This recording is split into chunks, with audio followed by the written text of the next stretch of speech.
So you want to change the category of your YouTube channel? Well, you've clicked on the right video. Today, I'll show you the easiest way to change your YouTube video category step by step. To change your channel category, follow these steps. Click on your profile picture. Click on YouTube Studio. Click on Settings. Click on the Upload Defaults option. Navigate to Advanced Settings. Click the drop-down menu under Category. Select a category that best suits your channel. Click Save. To change a specific video category, follow these steps. In the left menu, click on the Content tab. Click on a video title for which you want to change the category. Scroll down to the Category section and click on the drop-down menu next to the current category. Select a new category for your video.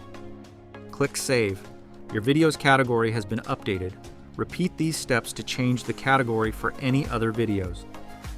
Please note that the interface or page changes quite often, so if the page or interface looks different, don't worry. It's the same process with slight variations, but the core steps will remain the same. Feel free to reach out if you encounter any issues during the process. If this video helps you out, please leave a like and subscribe. Comment below if you have any questions. If you need further assistance with your website, consider hiring a professional using the link in this video below.